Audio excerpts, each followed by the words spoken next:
Let's begin with a moment of silence, reflection, and personal prayer.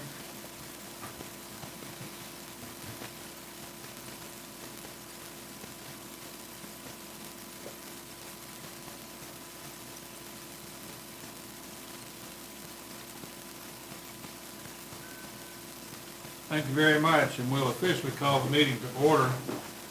Welcome, everyone. I don't believe I see any new faces here. Everybody's reminded that in the back of the room, in that corner of the room, the agenda and other supporting documents will tell you what's going to be said and done tonight, and help yourself to that. And also, a special tonight, to my right and under the TV on the table is a lot of goodies and something to wash those goodies down with. And the clerk has said that I'm to remind everyone to help yourself during the meeting as you wish. And if there's not enough there, let us know and we'll Call Domino's. call Domino's, or we'll go to the refrigerator in the break room and look for something. All right. If number 3 on our agenda is the Pledge of Allegiance, if you would please, let's stand. Pledge allegiance to the flag on my right. I pledge allegiance to the flag of the United States of America and to the republic for which it stands, one nation, under God, indivisible, with liberty and justice for all.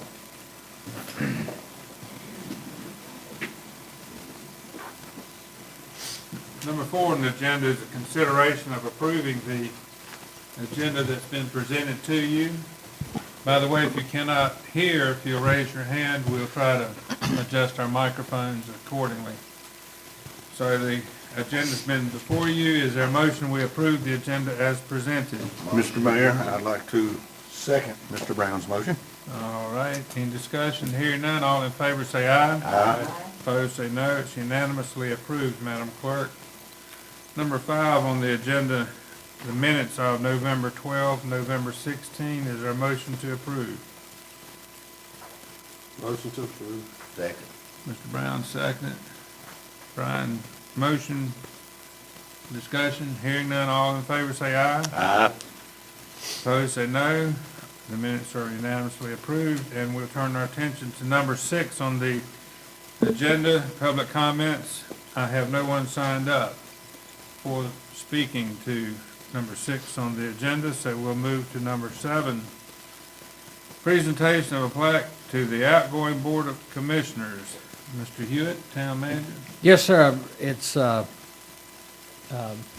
tradition that we present the outgoing board with a plaque. And so it's picture taking time. I'm glad everybody showed up with their best on tonight, but if you could join me up front, we'll make the presentation to the outgoing board. That means everybody, right? Everybody. Everybody.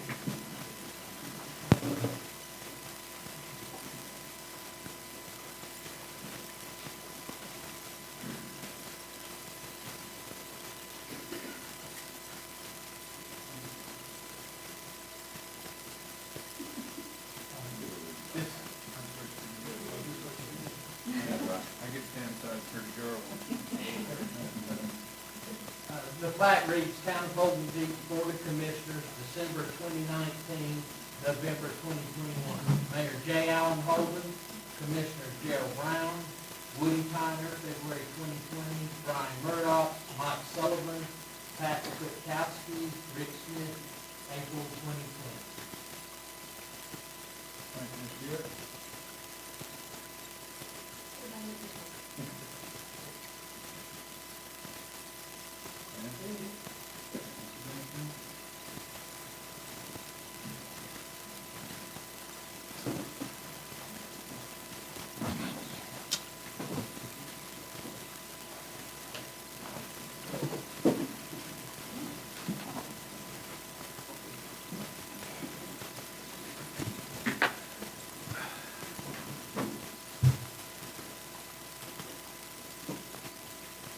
Number 8, presentation of Plaque to Commissioner Sullivan for the outgoing Board of Commissioners. You want us up front? They can get from there. Okay, just save the steps, huh? Yeah, yeah. You have to pocket that money.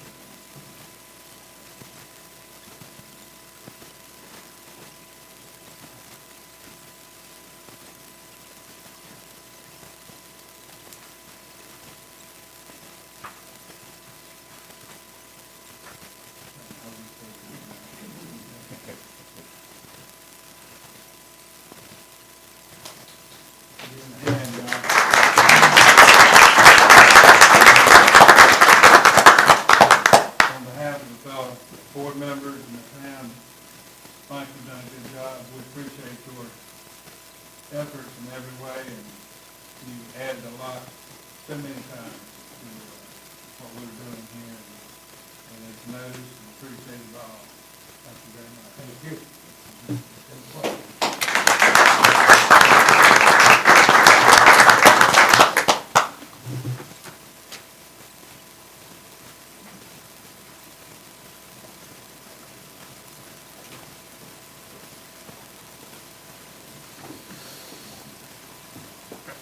We're on number 9 of the agenda, Board of Commissioners' comments.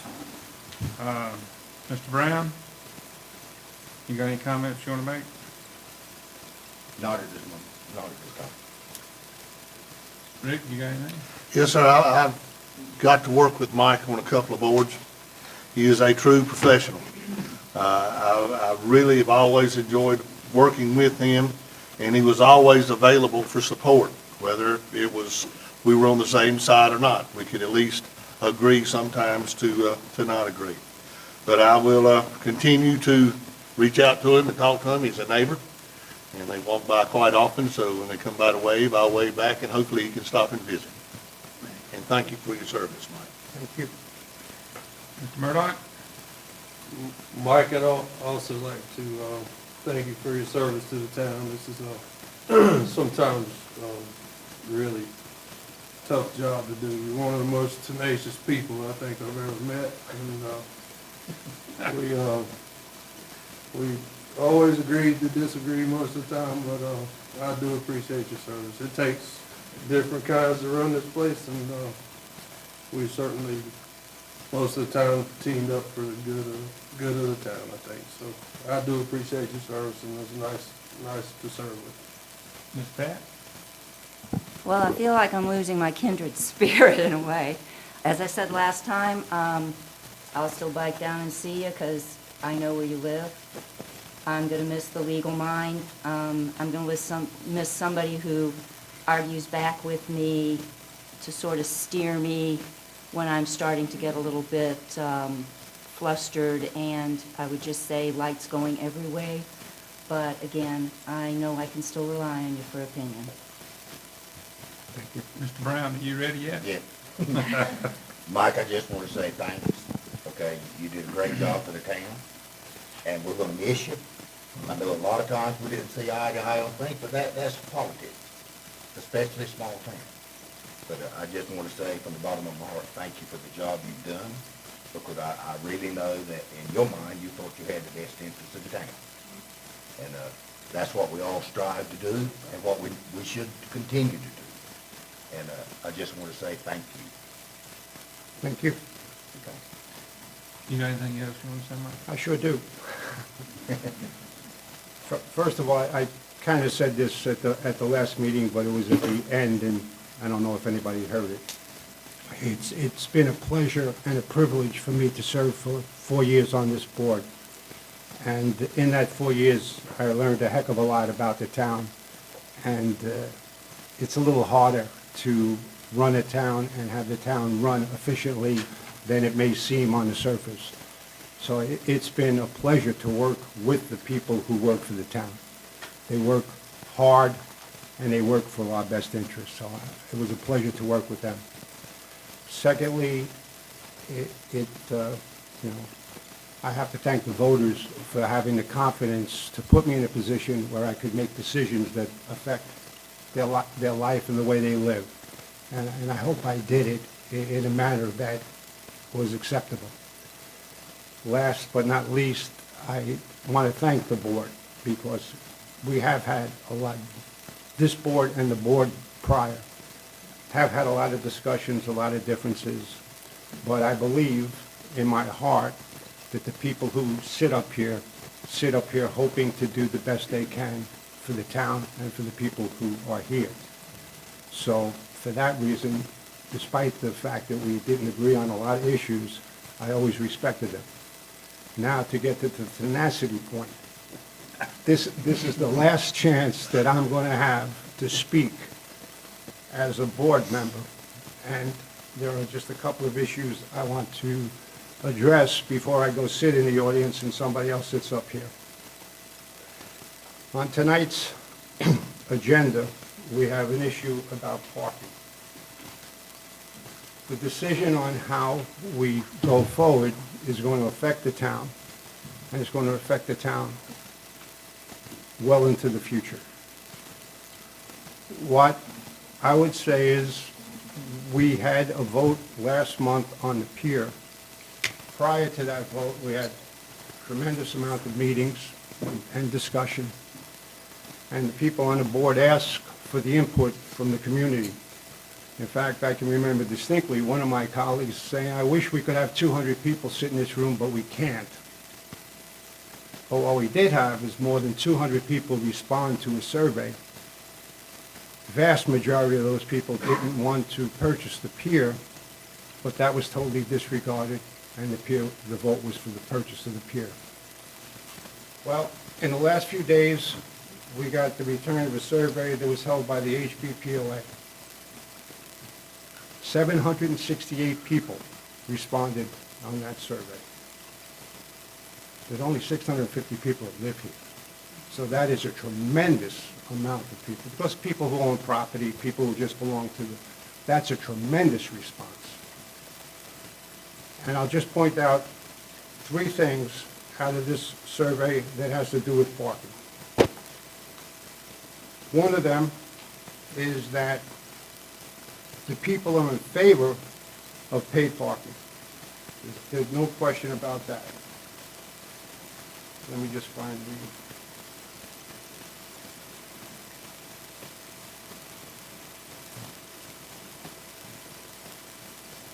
the... Implement paid parking. 80% of the people want to implement paid parking.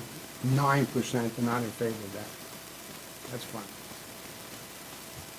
93% of the people are opposed to parking in the right-of-way adjacent to their property. 93%. Only 3% are in favor of that. And 91% are in favor of allowing the property owner to use Holden Road. 91% as opposed to 4%. If you look at the agenda packet, the commissioners are going to vote on parking. In that, the current plan is to do away with the Holden Road parking and to have parking in the adjacent property next, in the right-of-way next to people's property. That is clearly 90% and 93% are not in favor of that, either one of those things.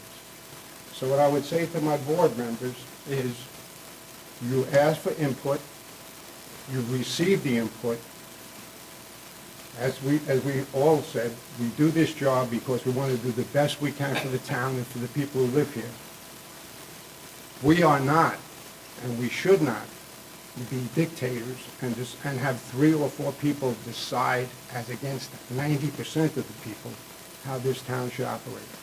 So I would ask you to reconsider or to give deep thought before you vote on this and consider the input from all the people who responded to this survey.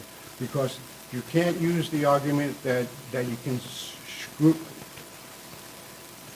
skew the results because of the questions. The questions are clear. Do you want to have parking in the right-of-way? Agree, strongly agree, disagree, strongly disagree. There's not any room there for confusion. And the same thing goes for Holden Road. There's nothing that you can be confused about. The people of this town are not in favor of that. We can go forward with paid parking without doing it according to this plan without changing the ordinance. And the last thing I'd say is, that ordinance can't go into effect tonight unless 4 of the people vote for it. Because you can't have a new ordinance unless 2/3 look at the rules and procedures.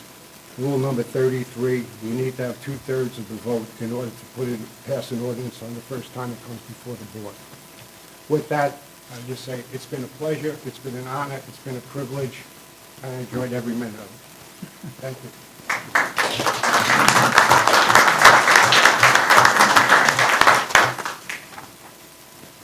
Madam Clerk, do you want to address number 10, or do you simply want? Yes, if Judge, excuse me, Gerald Arnold can come up here, we will do it one at a time if that works for you. So if you would like to go first as mayor.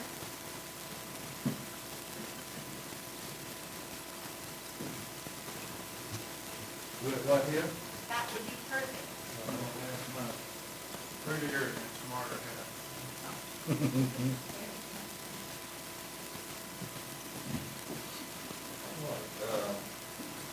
You put your left hand on the book, raise your right hand.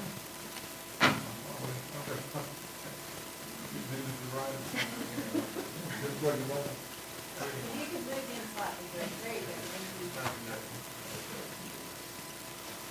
Do you, Alan Holden, solemnly and sincerely swear that you will support the Constitution and the laws of the United States, and that you will be faithful and bear true allegiance to those laws and to the state of North Carolina and to the constitutional powers and authorities of this state, which are not inconsistent with the Constitution and laws of the United States? And do you further solemnly swear, to the best of your knowledge and ability, that you will faithfully discharge the duties of your office as mayor of the town of Holden Beach? So help you God. I do and I will. Congratulations.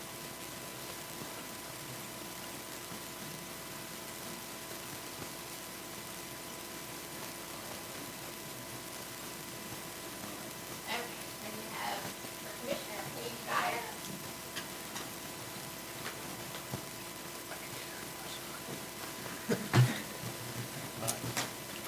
Thank you, Mike.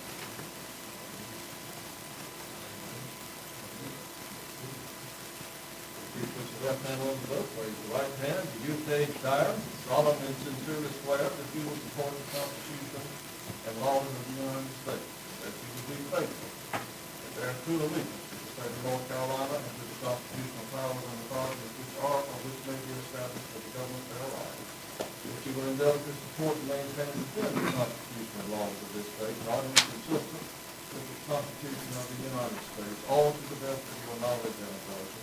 And do you further solemnly swear that you will be faithful and discharge the duties of your office as Commissioner of the town of Holden Beach, so help you God? Congratulations, Commissioner.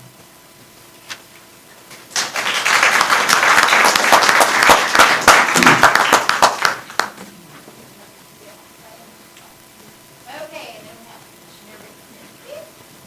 Thank you. Are you going to double duty for me? That's all that will pull me out of this. The whole neighborhood.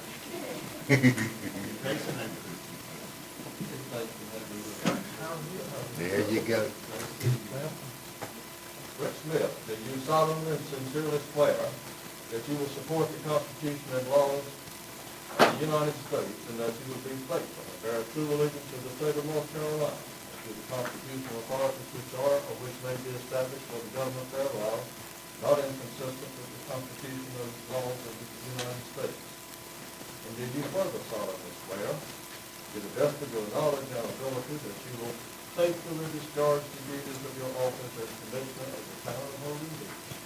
So help you God. Congratulations.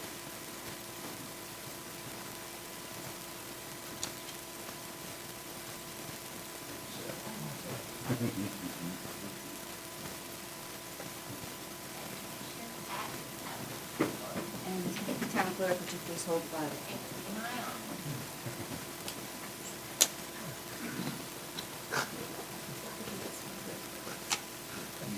That's the passport.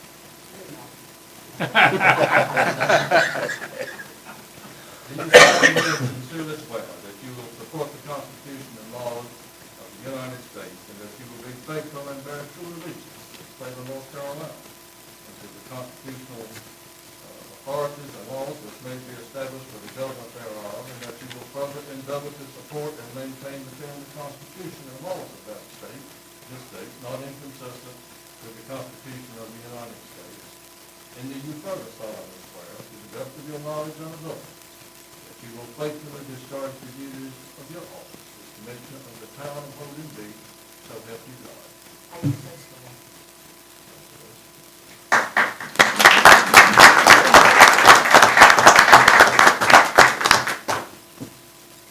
Okay, we just need everybody to sign it, so we are official. And you'll get this done. Mr. Mayor, can I say just a word?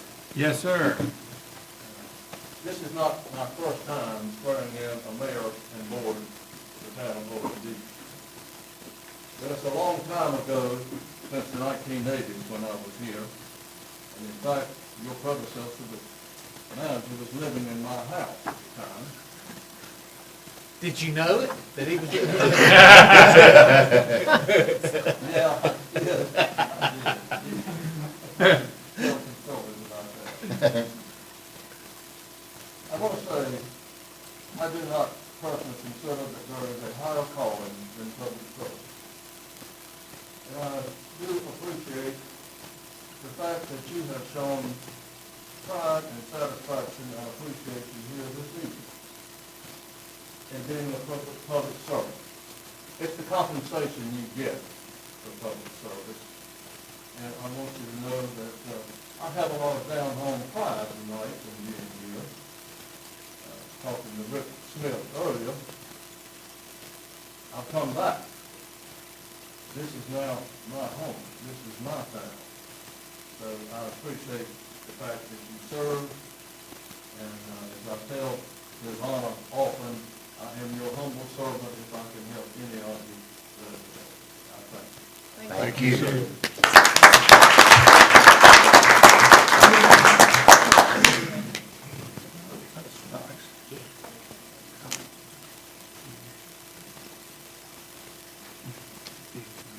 Mr. Reed, welcome. Ms. Page, welcome. Thanks, y'all. This is where I want to be.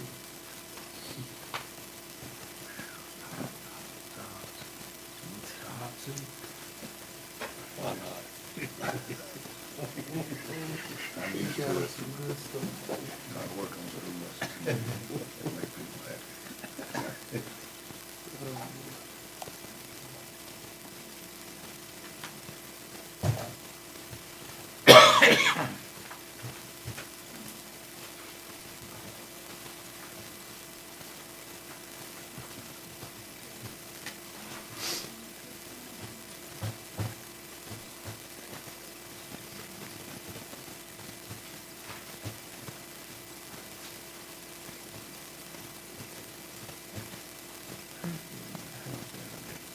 On the west side. Like pick up up there, something.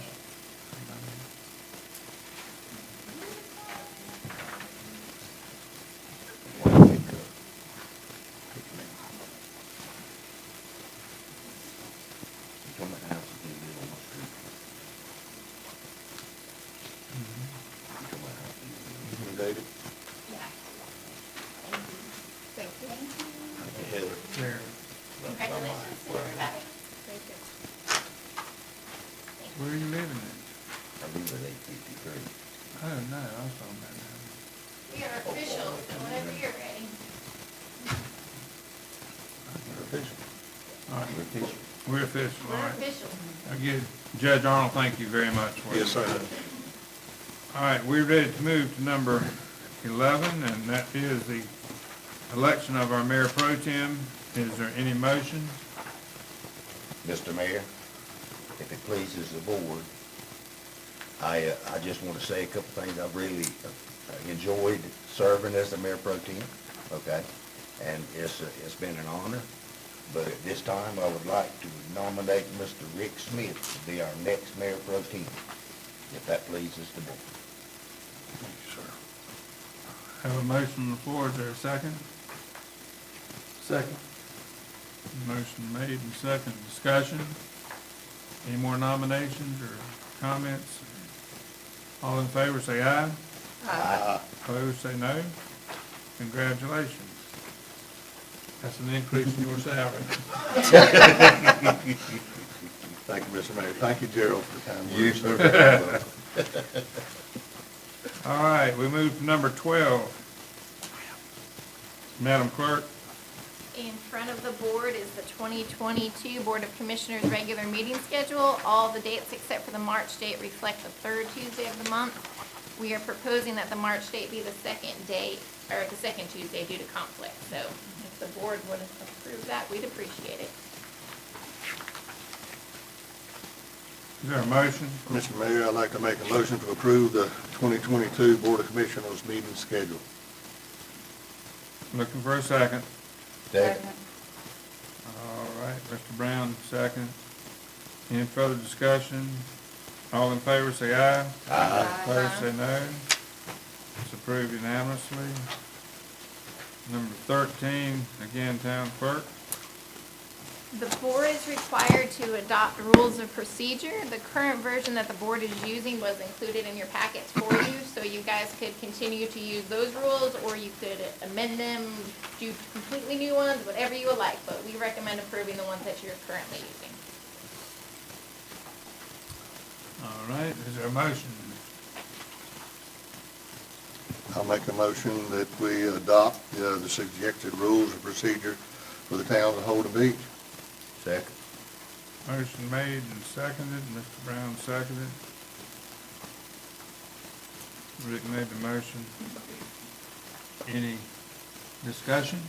I have a couple of things I would actually like the board to consider altering. Part 4 for the agenda, I noted at one of our previous meetings that the board is not doing a consistent job on providing supplemental information for the agenda items, which has frequently led to some public comments about, it's hard to comment on something when we don't have any information on what is behind the agenda item. We can't force someone to write something up and put it into the packet, or to make sure that attachments are added that are available. But I would like to propose that we make a statement that failure to include adequate background information such that all board members and the public can reasonably understand the reasoning behind the proposal shall be grounds for proposing removal of the item from the agenda, see Rule 13B2. So that perhaps if people remember that, it can be a reason for a commissioner to request that the agenda item be removed until there's sufficient information. Maybe that will prompt people to remember we are supposed to be putting some information in so our public knows what we're discussing. Then the only other thing that I would like to propose is that we move that the packet is given to the commissioners at least 4 business days before the meeting. By my count, that would be Thursday at the latest, and that it is also published on the same day.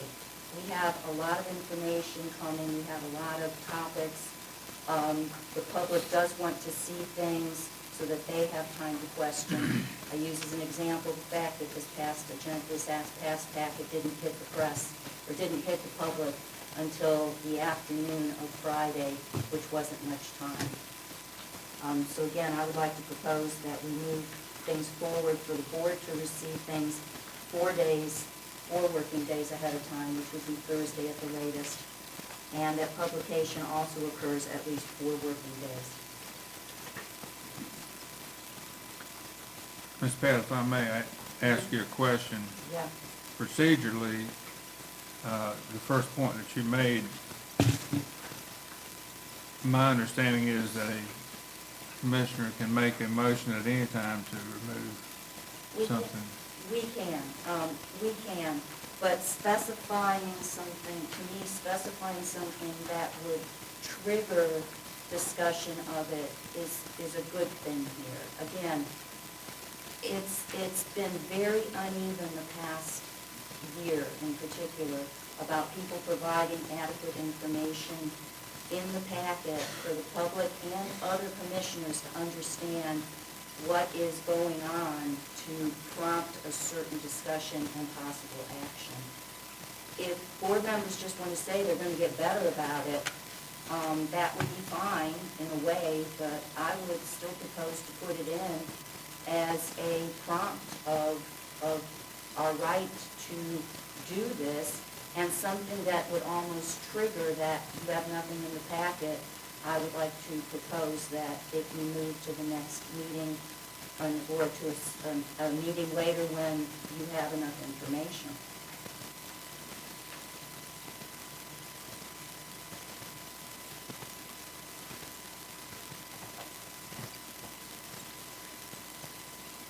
Okay, help me out here. Is that a motion?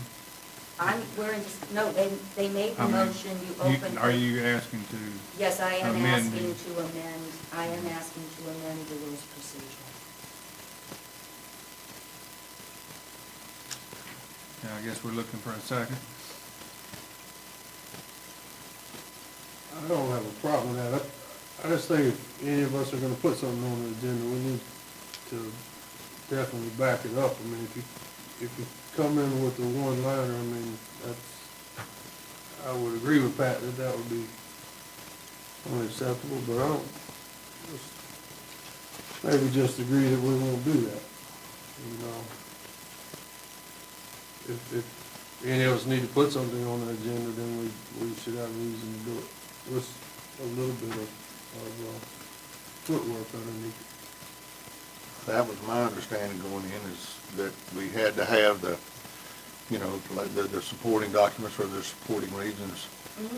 That, Yes. that before we put something in, Heather has guided me well on making sure I did that. I'm reminding everybody of the number of times we have had the public express concern that they don't know how to comment because there hasn't been enough information.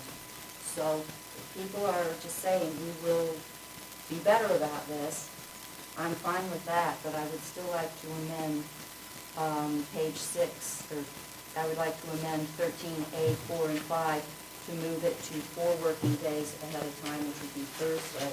Can I just speak to that, since I'm the one who put that? I mean, if that's what you guys want us to do, that's fine. However, we don't always have the stuff. If we're waiting for something from I mean, I would feel like you would rather give me the extra, I usually get it out by Thursday anyway. But if I need till Friday, I would think that you would want me to have until Friday so I can include the information instead of sending out a supplement. I think the extra day, I've been needing it. I mean, I've had it out on Thursday pretty much every meeting anyway. And the reason I do put it on the website a day later, I do that for you guys. If you don't want me to do that, just tell me right now. You don't have to amend it. I do that so you have the opportunity to get the agenda before people call you and talk to you about it.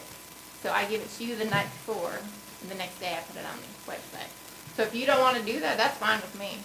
Well, again, I think that given how much stuff we're putting out there, for the public to not get it until Friday is a bit of a pinch for some of them. If the board, I mean, if that's the board's wish, you don't need to amend that. You guys can just tell me that right now. It's fine with me. I do it for you. It's done anyways. At that point, it's just me putting it on the website. Completely up to you. I also think we're all fine with that, I think, but I also think that sometimes putting something on the agenda is actually starting or laying some groundwork to work toward something, and you don't always have a plan. I've heard that word 1,000,000 times. So I think sometimes you have to start it with basically nothing to create. I mean, you go rolling out a parking thing that's Isla's never seen. I mean, we won't get it right the first time. I don't know how you can put those down on somebody to do every time correctly. But, I mean, we'll do better. I If you think think we're doing bad, we'll do better. trying to do better. Again, if it's just discussion, it's one thing, but when you're having a discussion with a possible action, you kind of need to frame it in a way so people, I mean, most of us, when we go into a discussion and possible action, we have something thought out enough that a paragraph can be provided so people know what we're thinking. And as I said, it's not just the public, sometimes it's Commissioner too, who would like to know what's prompted you to start the discussion. Where are you hoping to go, or what are the alternatives? And again, people are happy to just say, we're gonna try and do better. That's fine. That's fine. But I will start, if agenda items have nothing with them, and I think they should, I will start recommending that they be removed from the agenda. That's Okay, fair just enough. give everybody room. Fair enough. That's fair enough. And if the board agrees that with Heather can release the packet electronically the same day that it's provided to us, I mean, I'm happy with that. We see the agenda ahead of time to make sure it's right. I think that's the most important thing. Correct. Okay, so you are removing your I request will of remove amendment? my request after discussion with the board. Okay. Any more discussion on the Thank you, motion Pat. on the floor? Hearing none, all in favor say aye. Aye. Opposed, say no. It's unanimous, Madam Clerk. We're at number 14. Ms. Pat? There have been, over the past several months, there have been a number of requests for a peer property plan. The public wanted to see in writing what the commissioners were thinking to do with the peer property, and a lot of questions about, and how is it going to be paid for? Are my taxes going to go up? Are there going to be assessments? What's going to happen? What I've done is I have written up from, I would say, copious notes that I kept during discussions, board discussions, individual discussions with different commissioners. What has led us to the decision to buy the pier, what the intent has been, which is essentially, buy the property, bring it back to its day of being a fishing pier, use the building, not out of line with how it's been done. We will have an area for parking, which will be paid parking. I presented what the due diligence on the building and the pier has said. I've given some estimates, particularly for the building, of some general what it might cost to get it to a stage it could be leasable, thanks to Commissioner Murdoch, who has spent considerable time going out there and estimating, sometimes with Commissioner Brown as well, to give experienced estimates as contractors. I have simply used what the peer due diligence has provided to predict what it might cost to repair the pier. I've given some background on what I would call the state of our general fund and our B-Park fund, the health, the monetary status of them, talk a little bit about what our revenue streams have been, particularly for B-Park, which has been growing over the last years, to come to the general conclusion that based on the assumptions in this paper, we should be able within a reasonable period of time to cover the debt service and the annual maintenance costs for the pier property from a combination of leases and parking revenue. The question of the overall cost of repair, there are estimates provided in here. We're not going to know more until we own the pier and we have an engineering firm come in and do a full-fledged evaluation and report. However, at this point in time, based on the assumptions in the due diligence report, it appears that even if we do not have grants that are acceptable to help us pay for repairs, the B-Part fund, with the revenue stream that we have and the current strength of the fund balance, should be able to cover those costs over the several years that we're proposing for the pier to be fixed, and that there will not need to be a tax increase or any special assessment. That's based on what the due diligence report currently says. If the engineer's report comes back and suggests that repairs, many more repairs are needed than in the due diligence report, and there's going to be a lot of added expense, this board will have to revisit what the plan is. But currently, with the assumptions in this report, we should be able to manage this without raising taxes, without a special assessment. Again, this is a summation of what has been happening over several months with board discussions. In addition, there are cost estimates that have been provided by the contractors that we're lucky to have on our board. I would like to have the board endorse this report as being accurate and a solid description of the intent of the board for the pier property.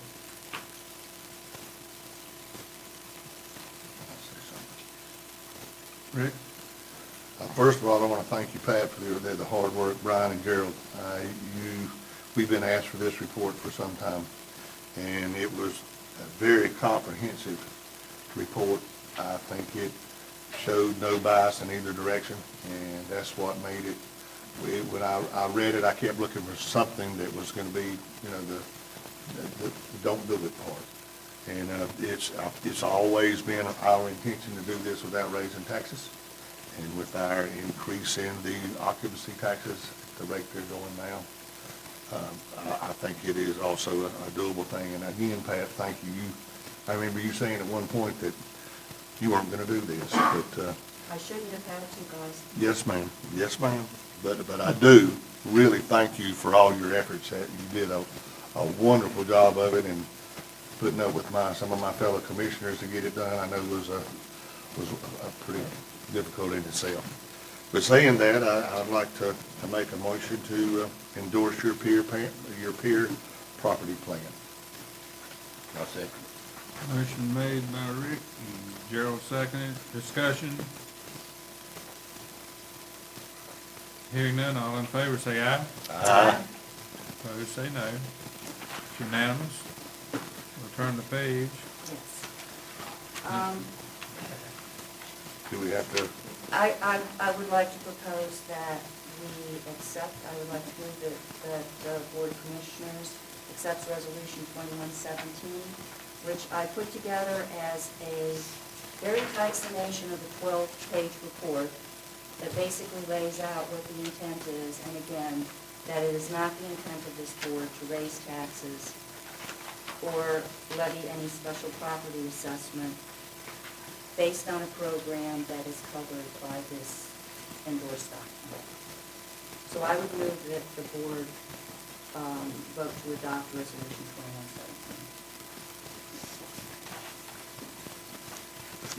2117. Have a motion.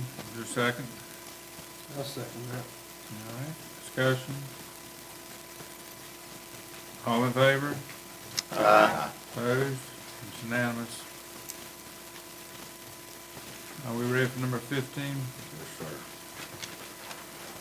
Assistant Town Manager Ferguson.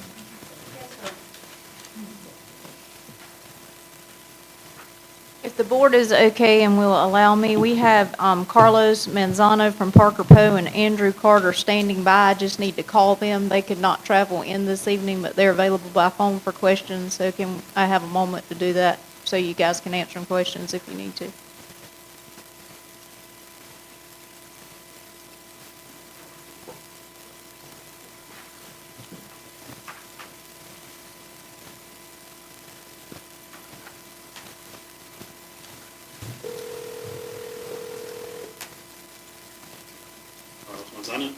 Hey, Carlos, I'm going to add Andrew just a moment.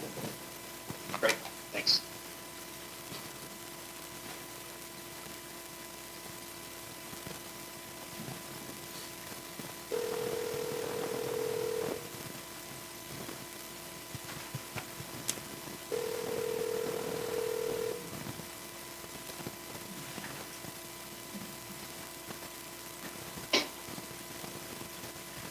Hey, Andrew.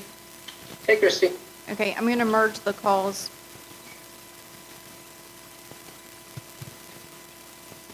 Okay, do I have both of you now? Yes. All right, thank you. Okay, good evening, guys. The attached resolution number 2118 was prepared by our bond attorney, Parker Poe Adams and Bernstein, represented tonight by Carlos Manzano, and is a necessary component for our application to the LGC and also to negotiate an installment financing contract to pay the cost of purchasing the pier property. And the resolution attached at Exhibit A also is necessary for the public hearing, which is currently scheduled for January 18th at 5 p.m. That would be the date of your next board meeting. So the suggested motion is approval of Resolution 2118 and setting the public hearing for January 18th, 2022 at 5 p.m. If you guys have specific questions about the resolution, these gentlemen are on the line to answer those for you. Anybody have any questions?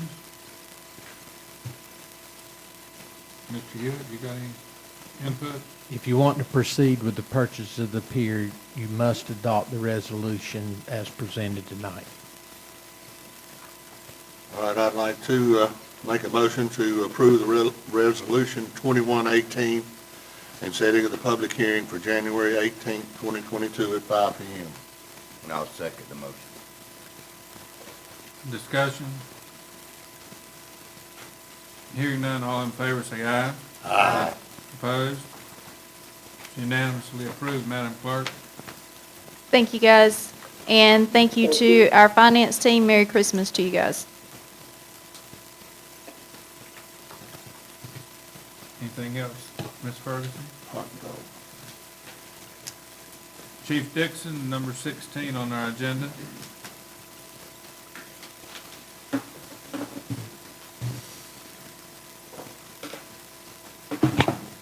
Good evening. So the police report this month, I'm actually going to talk about a question I had just before the meeting that came up. Somebody asked me what the attempt to locate category was. So we'll talk about that a little bit. Attempt to locate, the way our reporting works is if somebody calls in the police department and wants us to try to find something, could be anything. The way this gets, try to figure out how to best explain this. So an attempt to locate or an animal control could both be the same call, but we only categorize it one way. So if you see your neighbor's dog running loose and you call us and say, hey, my neighbor's dog's running loose, and we go down there and try to find the dog and we can't find him, then we'll most likely categorize it as an attempt to locate, because that's what we did when we went down there and attempted to locate the dog and we were unable to do so. Whereas if we were able to find the dog and return it to its owner, then it will most likely be categorized as an animal control problem. So it kind of summarizes that, I hope, but that question did come up. So if your question was about attempt to locates, then that's just what they are. And again, an attempt to locate can turn into something else very quickly. Other than that, the police report, it's November. Well, it's December now. This report's November. We're clicking along. We're doing a lot of things. In the budget this year, we got approved to transition to CAD, which is the Computer Automated Dispatch. When the new budget rolled in July, we did not try to tackle that project. We waited until the winter time. So we're deep into that project now, and we're expecting and hoping to go live somewhere around mid-January. That means big changes for us. It does not mean any changes for the service that we provide to the community. We will continue to provide the same service. As a matter of fact, we're hoping to see improvements in that service as we'll have more direct communications with the 911 center. That's part of what the CAD system is. It's computer automated dispatch. So our communication with the 911 center will be much more automated and much more direct. So we're looking forward to that. Other than that, I'll give a public service announcement. It's Christmas time. We're going to roll into New Year's here. Do not drink and drive. Just travel safely. We want to see everybody on the road safely. As far as the beach lane closures, on December the 28th, I know everyone's familiar with the beach renourishment project. I'm not going into all that, but on December 28th, we've been working with the project manager, and next week, they're going to be bringing in truckloads of pipe and all that stuff. Again, the project itself is out of my expertise, but we are going to assist them with some lane closures and traffic control. So that area I can tell you about, and those lane closures and traffic control will be December the 28th, 29th, 30th. I do not have exact times, but they'll be down here in front of Castaways Bar and Grill where that beach access is. So if you're traveling through there and you see blue lights and tractor trailers, just slow down and pay attention, and we'll get you through there safely. I think that's all I have. You know, it's Christmas. Christmas is 4 days away, and it's going to be 70 and sunny at the beach. So, I mean, that's amazing. So, anyway, that's all I have. Everyone have a Merry Christmas, and questions, comments, or concerns from the board, I'll be glad to try to answer them. Thank you for your service. Thank you. Number 17, Mr. Murdock, Mr. Smith. Parking. Rick, you want? Well, we had our last parking committee meeting just first of this month, December 3rd. And we were fortunate to have on our committee Ms. Dyer. And so she's equally as familiar with the proposal from the parking company. Again, there are some things on it that, you know, we need to, as we've been instructed or suggested, that we go ahead and implement this paid parking. It's something that, you know, it's not going to be perfect right out of the chute, but it's stuff as Mr. Varner has explained to us that we can, as we move forward, we can make adjustments. So basically, I think everybody's had a chance to look over this document. I don't, you know, that we did the best we could at our parking committee meeting to try to make this as easy as we could to get it implemented. And hopefully, if things go correctly, we can get it started for the 2022 winter season. I would like to make a proposal that we actually go through the topics addressed in the executive summary, and that we basically vote to approve or amend each one of them individually, because there's a lot of information in here. I have a number of questions and reservations on a number of the topics, and I think if we would do it sequentially and come to agreement and vote on each of step 1 through at least 1 through 6, it would probably be most efficient.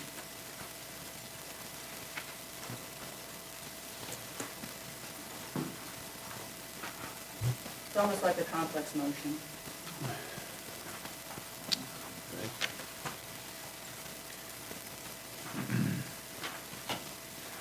Your thoughts, Mr. Murdock? Is that a request or a formal motion? That is a formal motion. Need a second. I'll second it. I think it's something that needs to be talked All about. right. All in favor, say aye. Aye. Opposed, say nay. All right, go ahead. Can I say one, I'm gonna let you take off of this, but this is Brian, and I wanna say one thing. I'm gonna use the HBPOA survey that Mike referred to earlier, that most people are in favor of paid parking, and that we have a tremendous parking issue when there's no organization at all to the way we park cars on this island, period. Our current ordinance allows right-of-way parking. I believe you said 93%, I don't have the survey in front of me, but I believe you said 93% of the people on this island do not want right-of-way parking. From day one, I've been saying that, and I've also been saying that the right-of-way parking is going away every time a house goes up or a driveway's put in, and et cetera, et cetera, et cetera. to prevent right-of-way parking, the town created an ordinance at some point to put up posts and rope. And that's gotten to be a safety issue coming from our police department, people riding bikes down the street, things of that nature. So we tried to address the post and rope along with the parking issues. My goal is not to create 1 million parking spaces and a free-for-all on this island for everybody. It's to create a reasonable number of parking spaces in designated parking areas close to public access. It's public, not private. Private accesses should be used by the people that pay for them. There shouldn't be public parking at a private access because they're not entitled to use it. It's only for the residents that own that access to use. We do not have parking lots at this point, very many. We're fortunate enough right now, I think, and I thank every day for the board pushing through for another 80 spots or so at the pier. And we have 200 or so under the bridge and around that are permanent. I would love to see all the parking permanent, and I would like to see all the right-of-way parking not eliminated, because I think if you eliminate it, you eliminate it also to the people that live here. And the people that live here absolutely should have the right to use their right-of-way as parking. So if you want to say eliminate all right-of-way parking, then you're also going to eliminate it to the actual owners of the property. So I don't think that we have to work in conjunction with that. I will also say that we will absolutely not get this right when this rolls out. Everything can be changed. The rates can be changed. If we run into difficulty on any part of, like, oh my God, this is causing trouble, we're going to revisit it. I promise you we'll do the best we can. We hired a vendor, a consultant, we think a good one. He's done a very good job putting this together. And myself, I'm not a parking vendor, have no experience in it whatsoever. My only reason is you have to go along with the experience. You have to let the doctor that knows what he's doing take care of you when you go to the hospital. So that's just my 2 cents. And with that, I'm gonna turn it over to Pat for hopefully a nice question and answer session, I think. My first point is about right-of-way parking. I understand wanting to control right-of-way parking during the paid parking season between the hours of 9 and 5. That is absolutely imperative. However, I wonder if people have thought about what it means we will have no right-of-way parking on this island. So it's 7 o'clock at night, and you have family that's visiting at other houses, and they all want to come to your house and have a party. Maybe you live on Brunswick Avenue. You don't have room for 10 cars. How are you going to have a party? Because you just did away with right-of-way parking all the time, every day. How are you going to have a Super Bowl party? Where are you going to put people?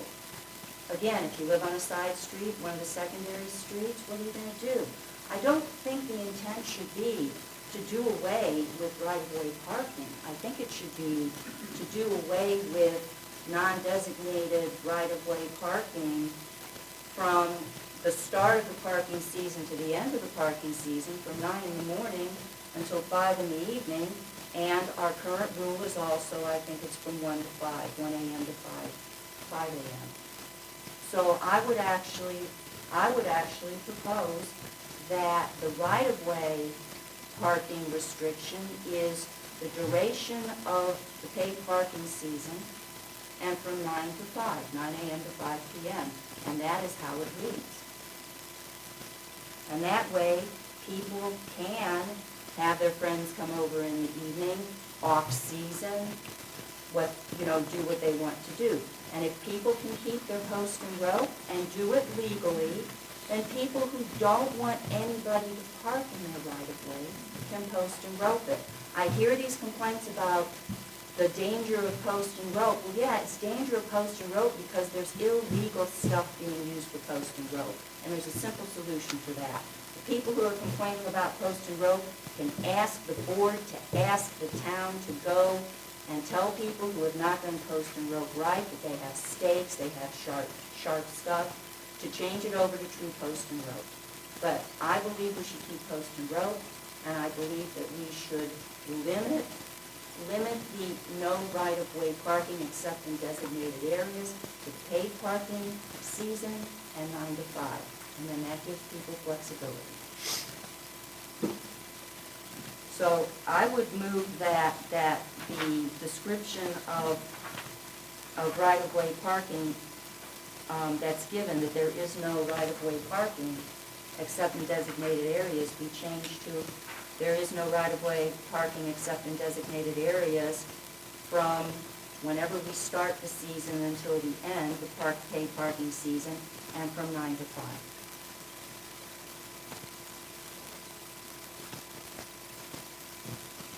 Anyone else?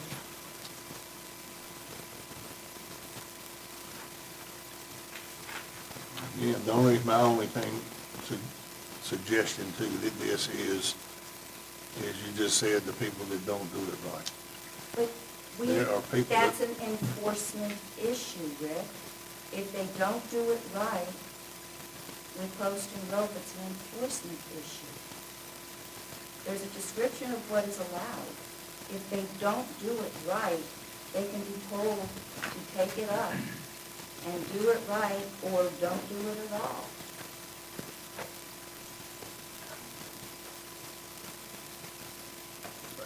Our discussion on posted road, Pat, just to clear it up, was that it would not be placed in the actual right-of-way. Those residents do not own the right-of-way. They can put post and rope up at their property line, which is 5 to 7 feet away from the pavement. And if that's what they want to do, that was the recommendation. Again, our parking vendor is here. It would be nice if he could weigh in on some of these issues as we talk about. Yes. He has reasoning behind, proposing it this way, and we've spent a lot of time and a lot of effort coming up with this. What are you going to answer to the person who's trying to have a party and their friends and family have nowhere to park? What if the person with the post and rope up in the right of way is the one having the party? No, I'm not talking about just post and rope here. I'm talking about the ordinance of no parking in right-of-way, period. That is a blanket statement that means every hour year-round.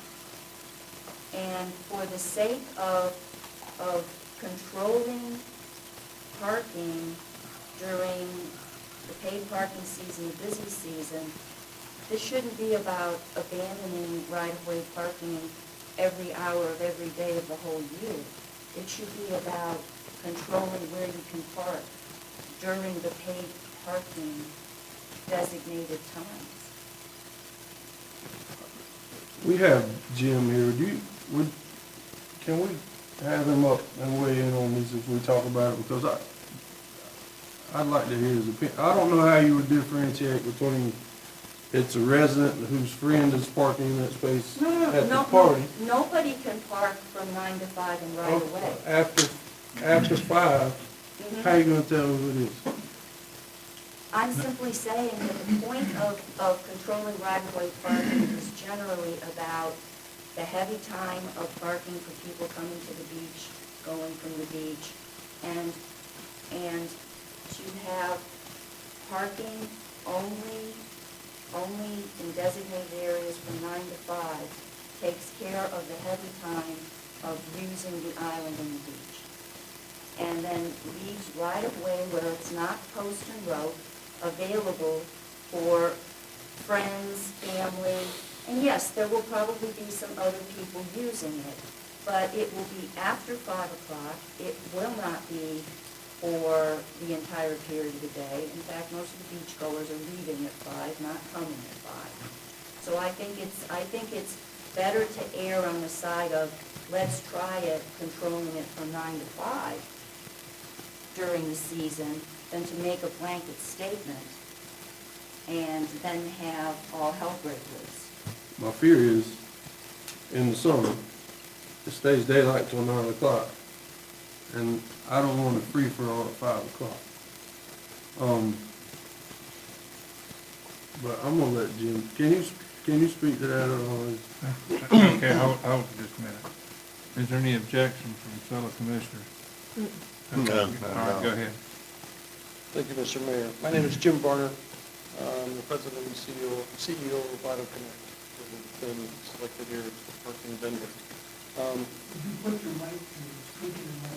Get closer to the microphone. I'm going to stand here because I'm going to address the board here. So Ms. Pat, as you're affectionately known, your point is well taken. And we have towns that have gone both ways on this subject. Trying to keep it within just the hours, but then also managing it in the off hours. And the issue that we've seen in other towns is when you start allowing parking in the right-of-way anytime, it gets abused. If it's a Super Bowl party, to use your example, and you have 20 cars, well, now they're not parking in your right-of-way, they're parking in my right-of-way, they're parking in the next neighbor's right-of-way, and they're parking up all the way down the street and blocking the street. And that's what we want to avoid with the simple proposal to say no right-of-way parking. When you do have parking or parties, for example, there are paid parking lots during the day that are free after 5 o'clock. And that's the intent, is to have those locally available for people to use for those after hours, for the businesses to use for after hours, for the restaurants to use for after hours, so that they are not affecting business or the personal lives of the people in the neighborhood. I disagree that there are sufficient paid areas that would be open after hours to take care of many of the stretches of this island. This is a very strange island in terms of its makeup. And again, I am trying to avoid the off-season problem that particularly that this is going to cause when we don't have a lot of beach traffic, relatively speaking, but we do have a lot of families that come and stay at their second properties, friends that want to congregate. And again, as of right now, a lot of the streets, people have used post and rope to say, don't park in my right-of-way. And there's still a lot of right-of-way along streets some streets that many of the streets where we have the permanent population, not just rental properties. And people are used to friends parking a few down because, again, we don't own our right-of-way. It is supposed to be open. Post and rope lets people who want to control their right-of-way, either because it's landscape, they want it to look nice, whatever reason, to control it, and yet there are other stretches open so that there are opportunities for friends to come and they don't fit in my driveway, just go park on the street. You know, there's a few houses down, it's okay.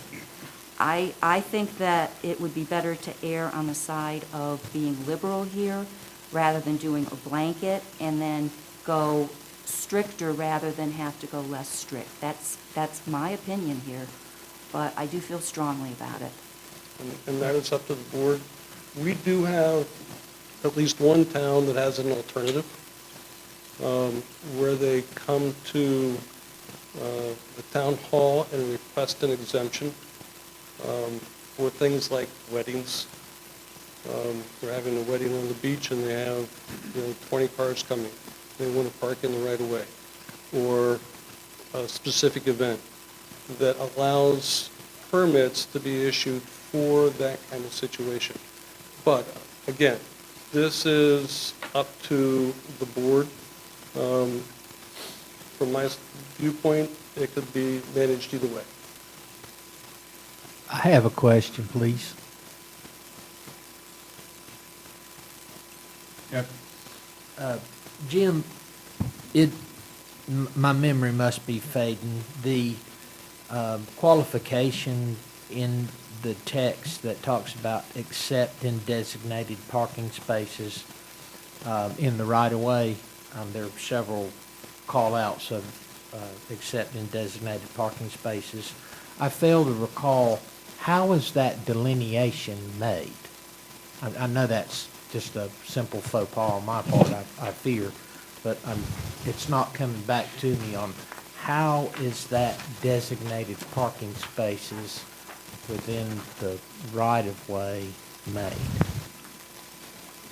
What we discussed during the parking committee was identification of specific right-of-way areas, if approved by the board, that allowed for parking in, for example, that 125-foot space off of Ocean Boulevard. That today has no parking, but is more than what is required by state statute to be an offset from the main road. So to the extent that there was additional areas in that 125 feet, you can, or could, or may establish paid parking that is clearly marked, clearly delineated with signs and car bumpers so that it's easily identifiable as a parking zone that can be used for paid parking.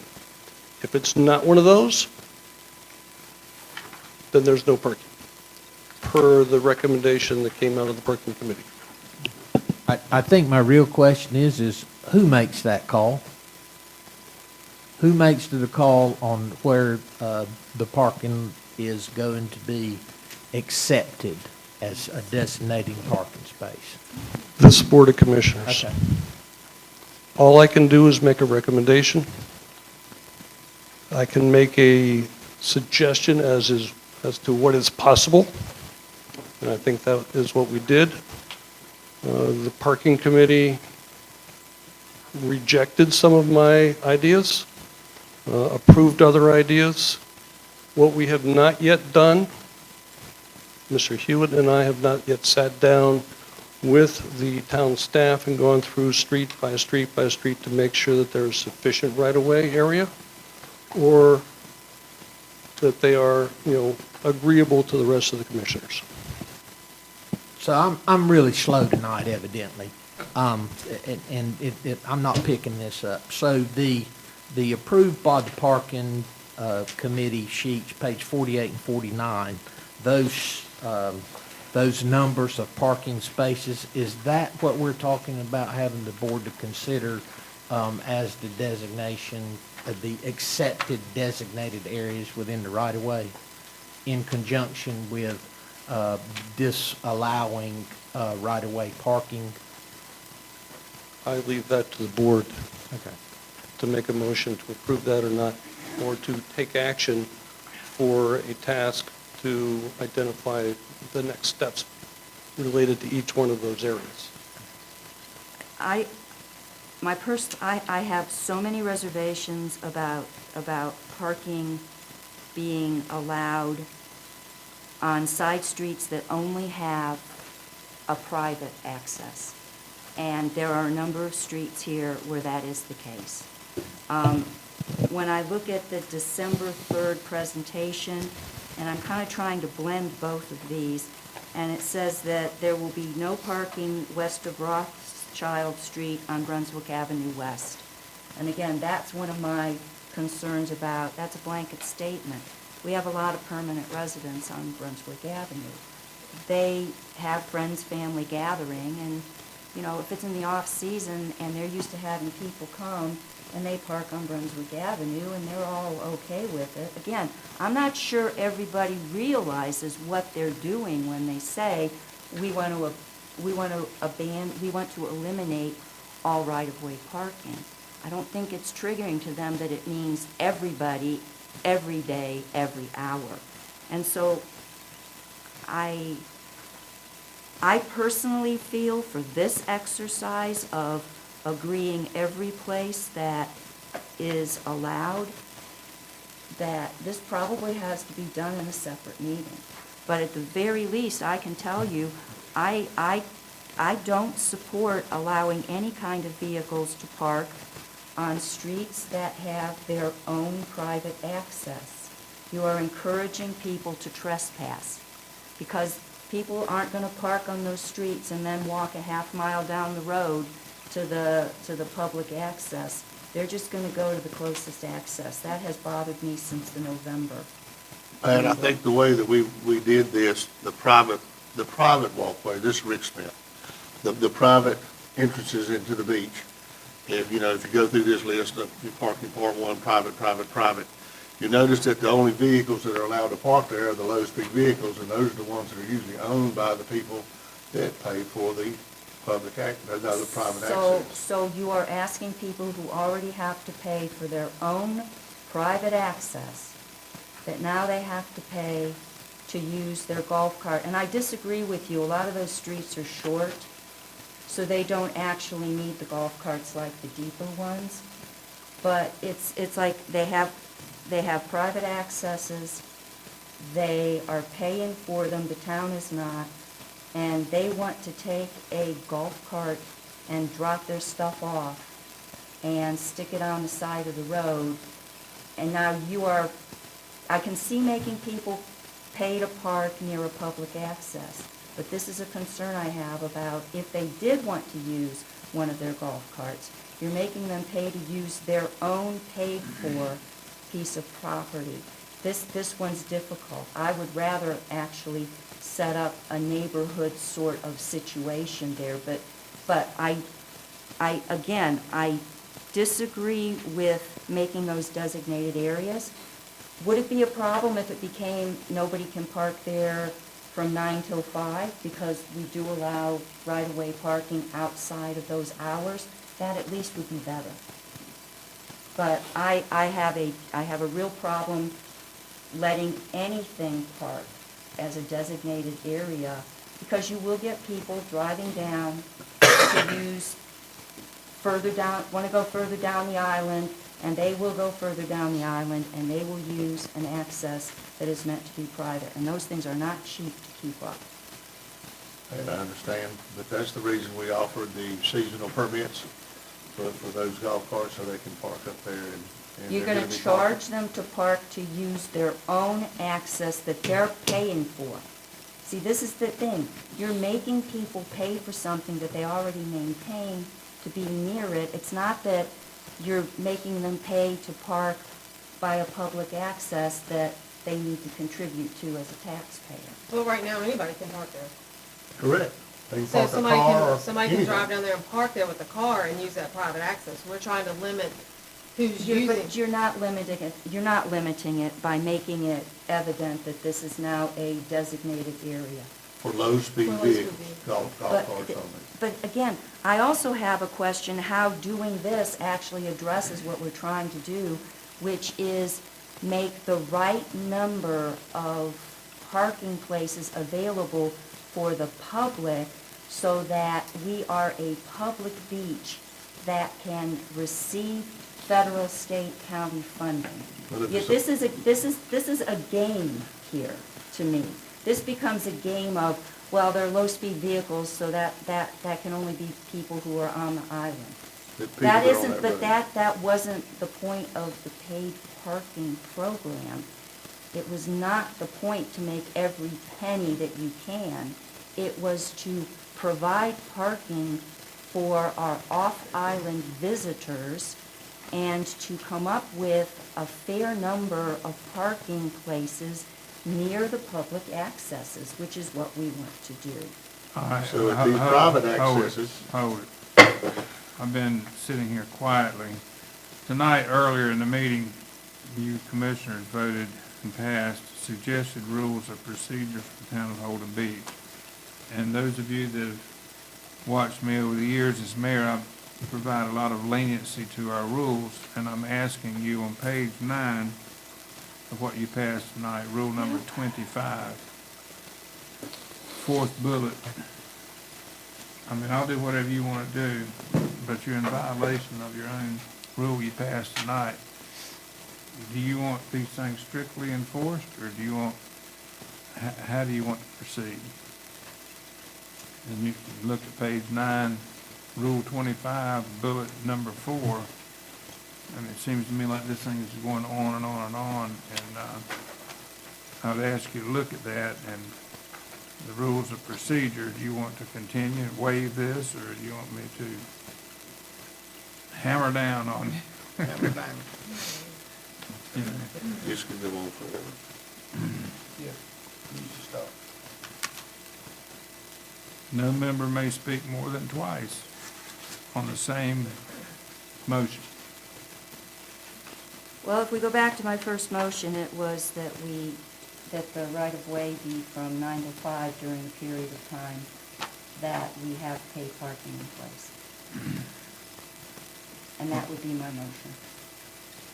Well, Madam Clerk, don't we have a motion on the floor? I believe that was the motion she was just simplifying. So, my question to you commissioners is, if you want me to require you to obey your own rules as you pass tonight, then we have to adhere to bullet number 4. And those of you that have not spoken your allocated time and times, which I believe in this case would be Mr. Brown and Dr. Steyer. I think the others have spoken more than twice already. Do either of you have anything you want to say?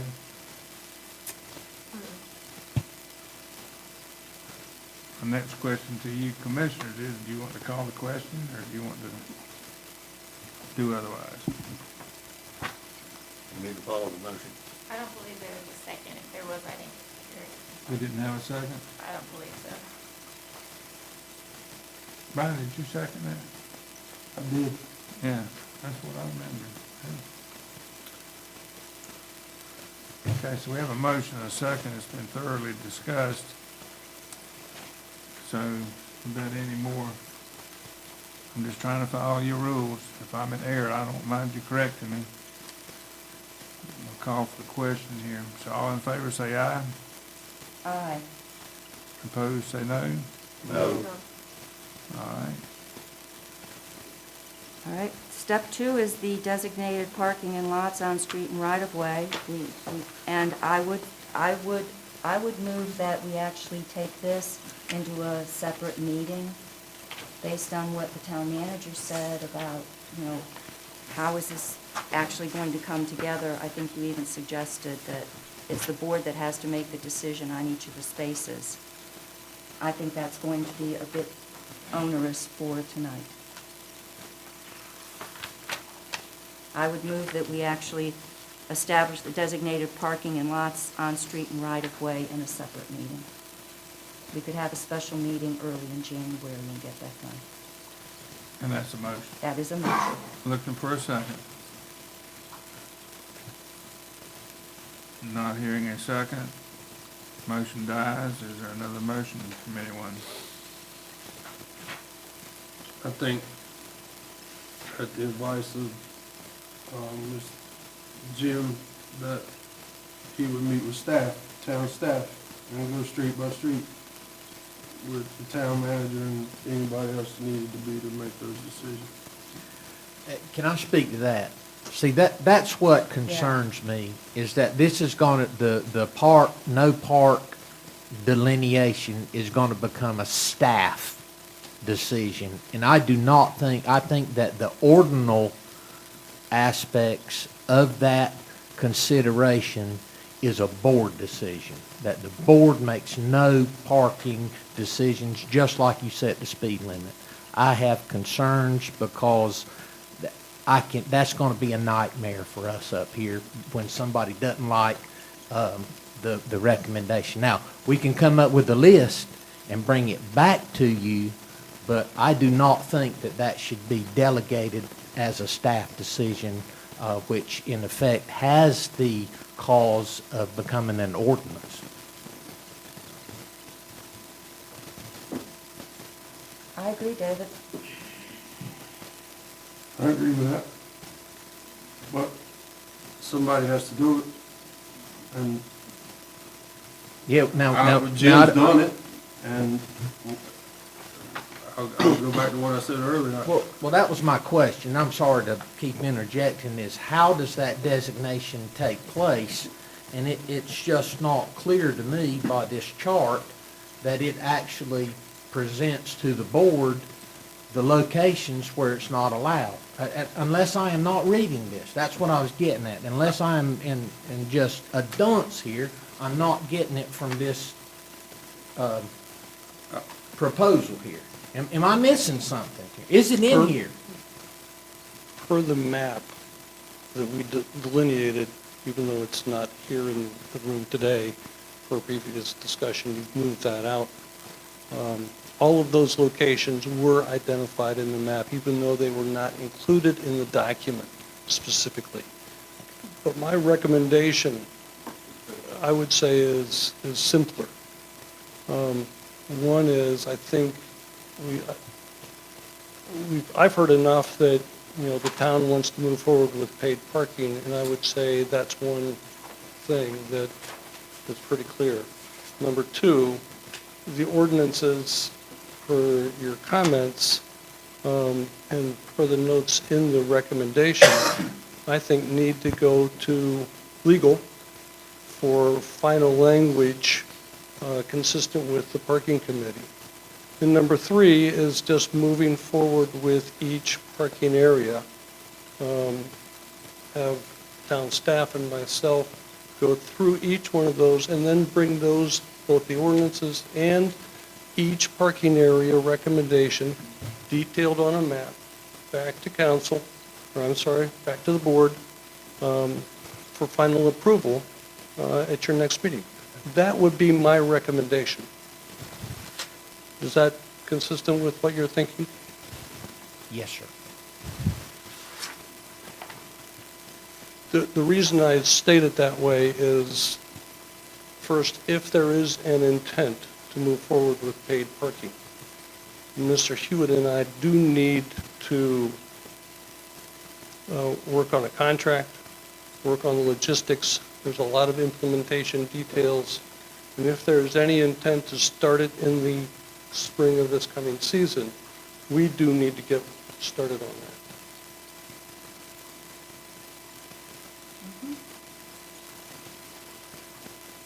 And then I understand that. It makes me feel better because I thought that maybe it was in here and I was just too thick to grasp it.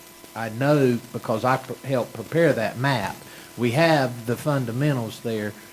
What we need to do now is we need to take care of the administrivia to bring that back to the board that articulates the description of where parking will be allowed. Exactly. we need to make a motion to ask the town staff to work with the vendor to get that information and get it back to the board. Is that what you're looking for, Mr. Hewitt? Yes, sir. Everybody understand?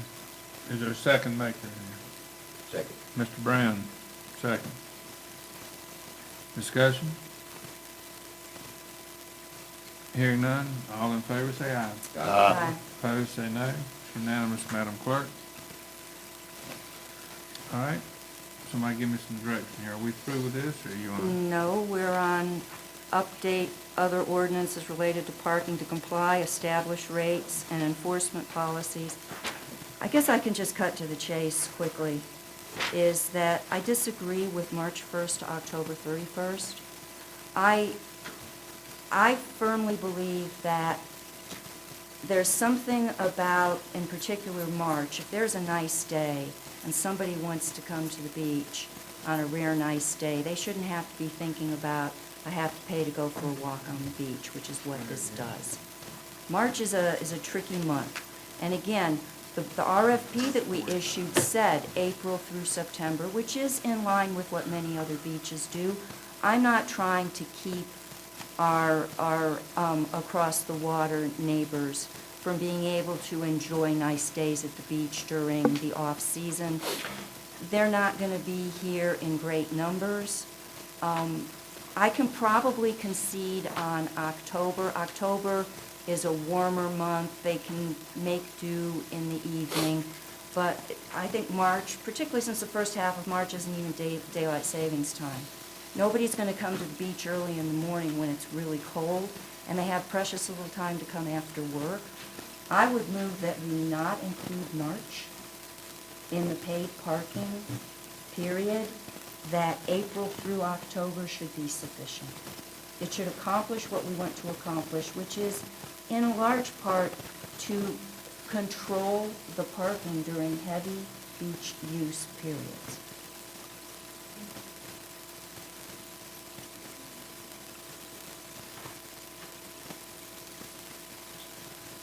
So I move that we start paid parking April 1st and end it October 31st. All right, looking for a second. I'll second it. I can live with that. Especially this year, because I think March is gonna be tough to get. We can always change this thing. If we see we need to change it, we can change it, but as for right now, I would agree with Pat. I don't agree with removing October, but March is a special month for a lot of people, for a lot of reasons. So that's just, I'll say.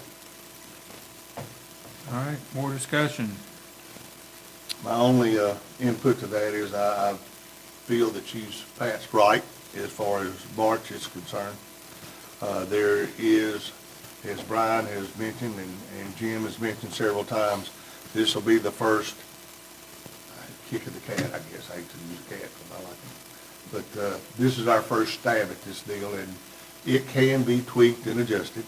If we find that there is revenue available there and it will be worth your time and our time, then we can make adjustments the following year. But as we stand right now, losing that month is okay, but I think we need to stick with October. If I may, again, this is board's decision. I would only comment that several of the towns along the coastal communities are now moving to 4-year paid parking. North Topsail Beach has already gone to 4-year. Carolina Beach has just voted to go to 4-year. And it wasn't a statement of revenue. In each case, it was a statement of parking management and making sure that there was consistency throughout the year for parking management. And that's, I'll just give you the competitive market situation as to what is changing real time. Well, this is something that we can change at a later date. It's the only thing that we would do, working with Mr. Hewitt, if there was any waffling there, is we would not put dates on the signs so that we can easily change it per ordinance to the town. And that's something that we can do very easily from our viewpoint. Thank you, Jim.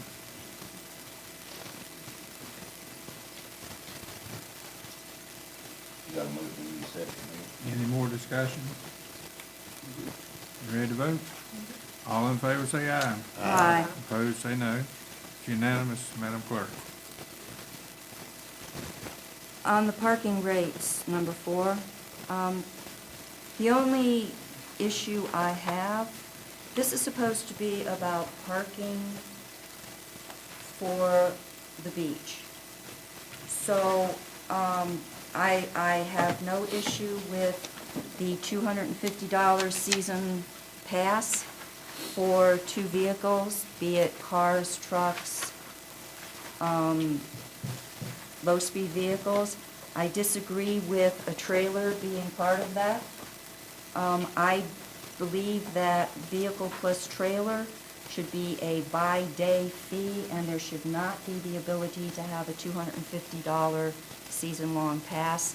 Again, our parking is supposed to be slated for beach access. That's our emphasis.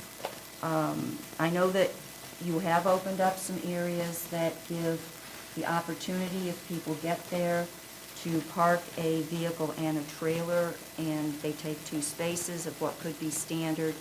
I would simply say that for those situations, they have a daily rate, they do not have the ability to have a season rate.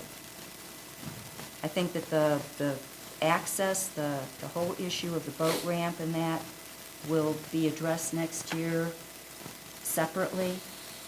And again, next year we could always change it once we figure out what's going on with the boat ramp and the situations that we have already. Jim, correct me if I'm wrong, but didn't the vehicle and trailer parking, you know, we did at your suggestion, Pat, move it to 40 because it takes up 2 parking places. Yeah, but it does give you the ability to, if you designate one of your licensed vehicle, one of your license to a trailer, now you can get a season-long pass for your boating for $250. And again, the emphasis to me for this has been beach access. Well, the truck has a tag that would have to be registered, and the boat has a tag that has to be registered. So that would be their 2 passes. But I'm telling you, So if they've got a second vehicle there, they, you know. No, what I'm saying is I disagree with giving them the ability to have a season pass at $250. I am disagreeing with that. I think that a season pass is for beachgoers. The season pass is for people who are using the beach. That is what this is about. That's why I'm not objecting to the $40 for the boat and the trailer. They need 2 spaces. I'm saying they should not have a season pass. So I move that is struck, that a trailer can count for one of 2 to get a season pass at $250.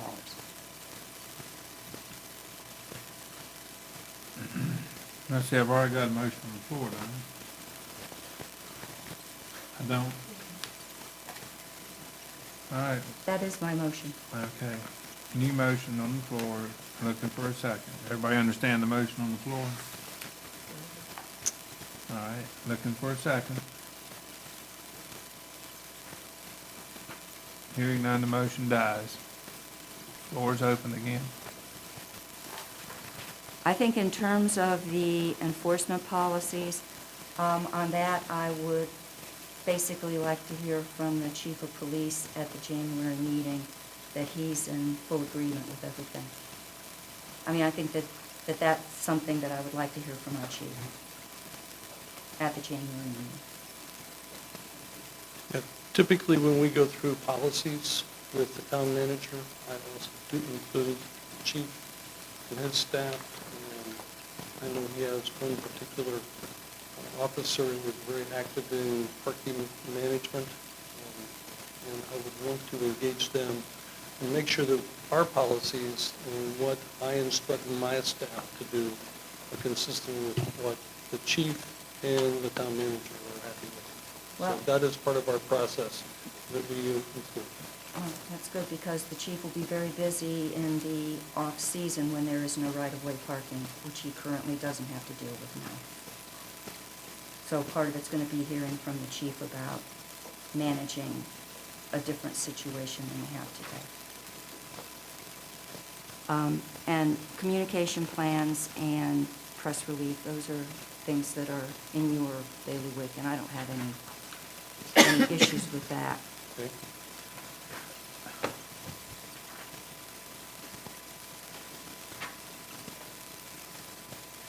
I've been through the whole list.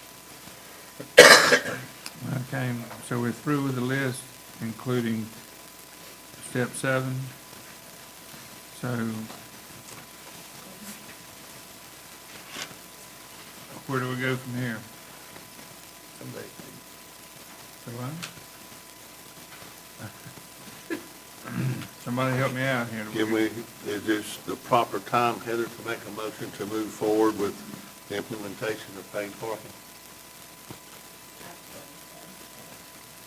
Everybody in agreement With with it? considerations. Parking committee's recommendations with the changes that we just made. With the changes we just made, correct. Madam Clerk, do you know those changes? Yes. Okay. All commissioners know the changes before you vote? Okay. I'd like some clarification if it may be, because right. I've heard the town manager by position called out about 4 times on what I need to bring back to the board. It's my understanding that what we will bring back to the board for your determination at the January meeting is the specific delineation of the parking areas that it will be rolled out for, and that the chief will bring his perspective back on just how enforcement's going to work. That's correct. Okay. So, Mr., you're satisfied at this point? Yes, sir. Okay. So we ready to vote? All right, all in favor say aye. Aye. Opposed say no. No. Okay, 4-1, Madam Clerk. You got it? All right. Are we ready to go to number 18 at this point? Thank you, Jim. Thank you, sir. Thank you. All right, we're on number 18, Mr. Hewitt. Yes, sir. The occupancy taxes, we have already achieved our forecast budget for the year. It's necessary to forecast what it's going to be by the end of June in this fiscal year. The proposed budget amendment before you proposes or forecast an $830,000 increase in collections of occupancy tax due to the steady number of rentals that are not only extending to the shoulder seasons, but there's just more people here for longer. It recognizes the required transfer of the 1 penny out of that $830,000 in increase in occupancy tax to Brunswick County, in addition to identifying expenses associated to the Lockwood Folly dredging project, which is primarily due to an increase in volumes being identified from the Corps' inlet crossing maintenance activities in the amount of $230,000. The increase or the re-upping of the Warden Smith contract, the federal advocacy efforts there in the amount of $70,000 through the end of the fiscal year in the amount of $70,000. We need to also propose is a bulkhead repair on sailfish, and then the increase in cans for the waste industry second pickup in the amount of $20,000. So out of that $830,000, $476,000 are direct expenses, with $353,000 being in effect returned to fund balance.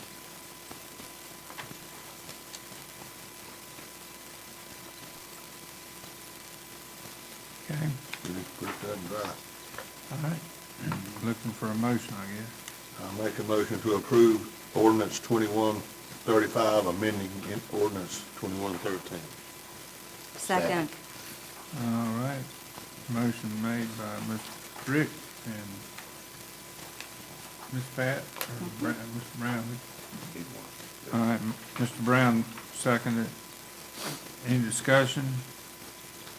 Hearing none, all in favor, say aye. Aye. Opposed? It's unanimous, Madam Clerk. Ms. Ferguson? Number 19. Remind everybody, grab a cookie or a drink. Enjoy it. Each year in December, we have to address this contract. Warden Smith, in conjunction with the Ferguson Group, represent the town with federal advocacy issues. Currently, it's for beach nourishment, the Lockwood Folly inlet maintenance, and dredge disposal issues with our material at disposal sites. This contract includes 3 additional areas to be determined based on town needs. One of those that they've been working with us on the last couple of months is stormwater issues on the boulevard. We received their contract for 2022, which is attached, and the monthly retainer will be $9,225 plus the out-of-pocket expenses, and therefore the suggested motion is approval of Warden Smith contract for 2022 and direct the manager to execute the contract. This would take you through June 30. Of this year. Yes, the contract is for a year, but the budget is through June 30. Chair's looking for a motion. I'd like a motion to approve Warden Smith contract for 2022 and direct our town manager to execute the contract. Is there a second? Second. Mr. Brown, second. Discussion? Hearing none, all in favor, say aye. Aye. Opposed, say no. It's unanimous, Madam Clerk. Thank you. We have someone taking Mr. Clemens' place tonight. I will, sir. Waste Industries has provided the town with a proposed amendment to the solid waste and recyclables collection, transportation, and disposal agreement.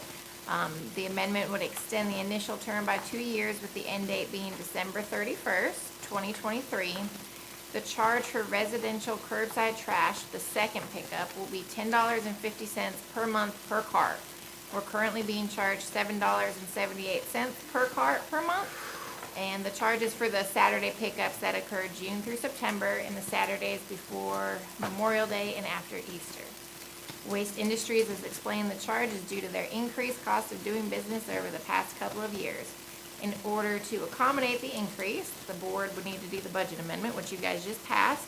So what we recommend is that you would approve the third amendment to the solid waste and recyclables collection, transportation, and disposal agreement, and we don't need to do the budget amendment.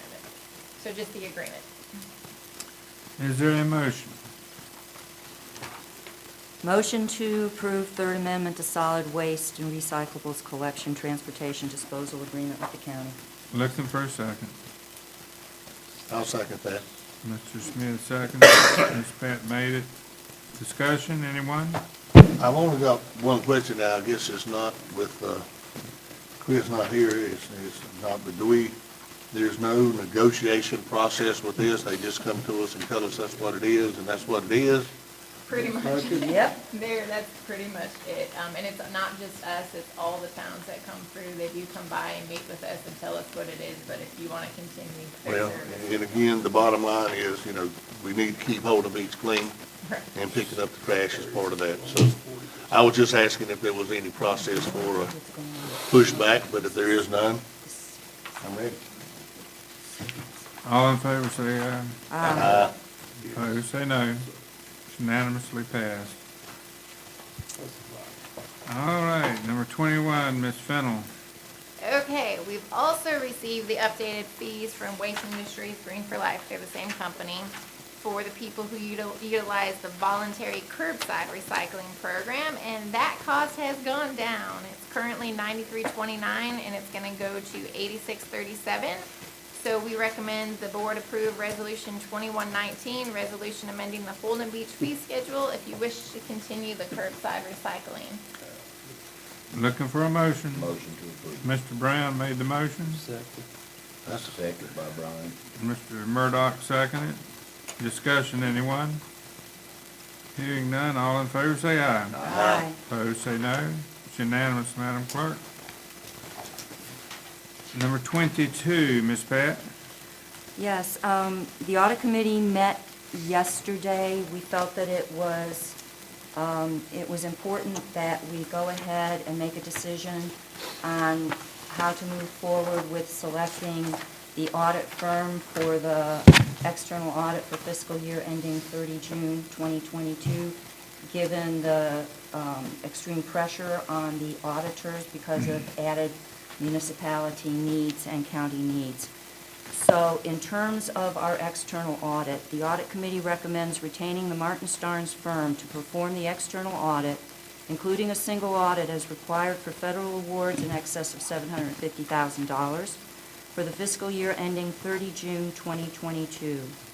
The Board of Commissioners should authorize the town manager to initiate the contract process with Martin Starnes once LGC instructions on the 2022 audit process and standard contract form are available.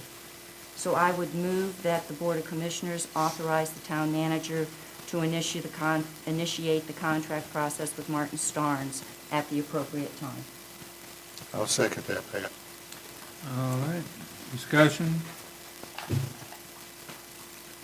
Hearing none, all in favor say aye. Aye. Opposed, say no.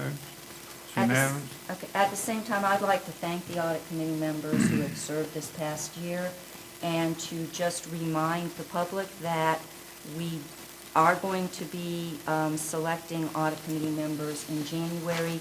So if you may be interested, keep an eye out for the town clerk sending out a request for submissions if you're interested.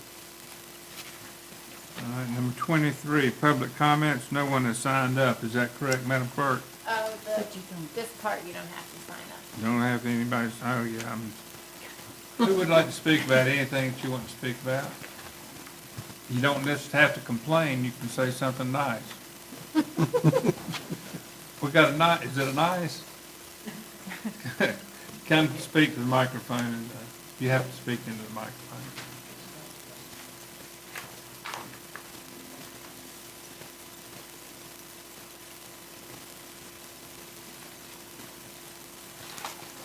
I'm Wendy Beaver, and I live on Greensboro Street. And I have a question about the parking story. So, I live on the part of Greensboro Street that, with the waterway in front of me. So does that mean, given the decision that was made, that nobody can park, my friends can't park on that, the part of the land that's right up against the waterway?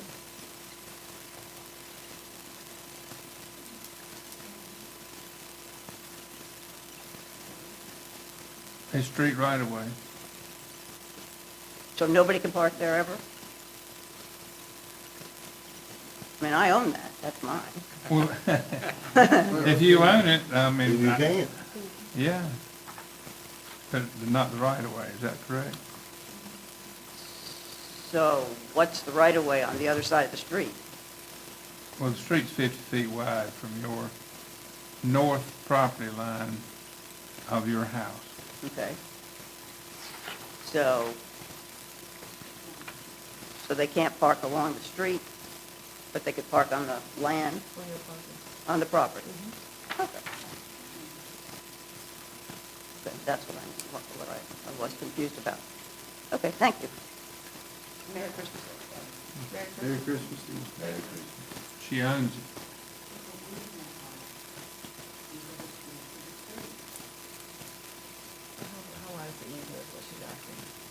If the lady owns it, well, I'm out of order.